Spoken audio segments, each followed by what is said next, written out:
Independência, liberdade, democracia ou morte. Artigo publicado no site do Instituto Civitas em 7 de setembro de 2024, de autoria de Sérgio Pinto Monteiro. No Brasil, a data de 7 de setembro de 1822 registra a declaração de independência do país ao Império Português. O Grito do Ipiranga, real ou simbólico, representa, sobretudo, a força de um povo cujo sentimento nativista surgiu quase 200 anos antes, a partir dos combates que culminaram com a expulsão do invasor holandês no século XVII, primeiro na Bahia e logo depois em Pernambuco.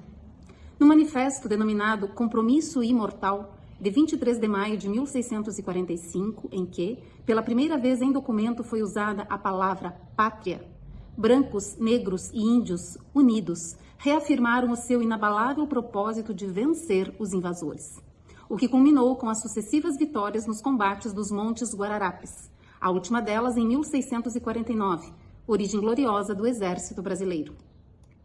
Na madrugada daquele 7 de setembro, o jovem príncipe regente Dom Pedro, 23 anos, em escala de viagem a São Paulo, partiu de Santos, onde fora visitar as 6 fortalezas da região, acompanhado, além de uma pequena guarda de honra, do seu secretário, Luiz Saldanha da Gama, do fiel escudeiro Chalaça, Francisco Gomes da Silva, do coronel Marcondes, do amigo Padre Belchior, sobrinho de José Bonifácio, e dos serviçais João Carvalho e João Carlota.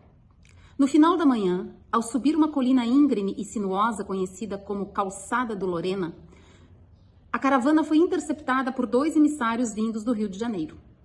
O major Antônio Cordeiro e o oficial da corte Paulo Bregaro traziam mensagens urgentes de Dona Leopoldina e do ministro José Bonifácio. As cortes portuguesas haviam emitido decretos reduzindo drasticamente os poderes e atribuições de Dom Pedro, sinalizando que iriam destituí-lo da condição de príncipe regente.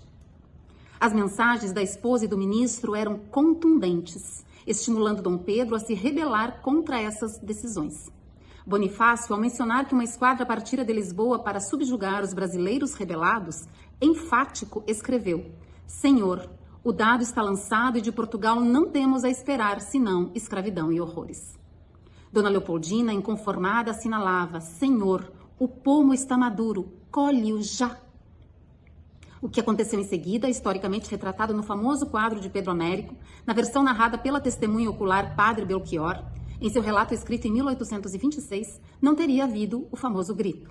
Já outra testemunha, o tenente Campimelo, muitos anos depois, afirma que Dom Pedro, após a leitura das mensagens, teve um momento de reflexão, seguindo-se da fala ríspida: é tempo, independência ou morte.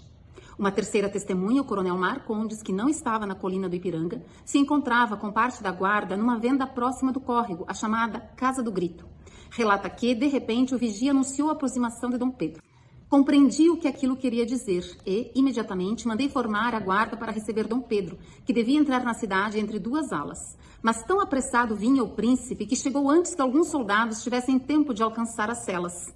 Havia de ser 4 horas da tarde, mais ou menos. Vinha o príncipe na frente. Vendo-o voltar-se para o nosso lado, saímos ao seu encontro.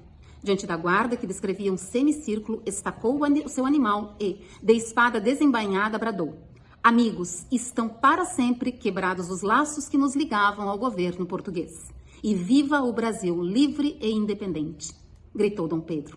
Ao que, desembainhando também nossas espadas, respondemos: Viva o Brasil livre e independente! Viva Dom Pedro, seu defensor perpétuo! E bradou ainda o príncipe: será nossa divisa de hora em diante, independência ou morte. Por nossa parte, e com o mais vivo entusiasmo, repetimos: independência ou morte.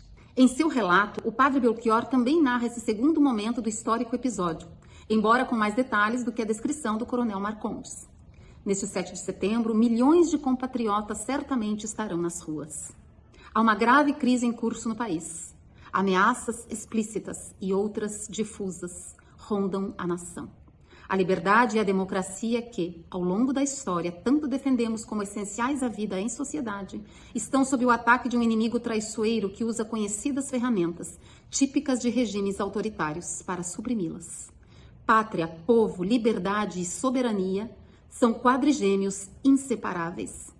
E comemorar a nossa data magna é um dever de todo cidadão brasileiro, assim como lutar, sempre e muito, pela preservação dos valores éticos, cívicos, morais e religiosos, sob os quais nossos antepassados edificaram a pátria amada, Brasil. Ou ficar a pátria livre, ou morrer pelo Brasil.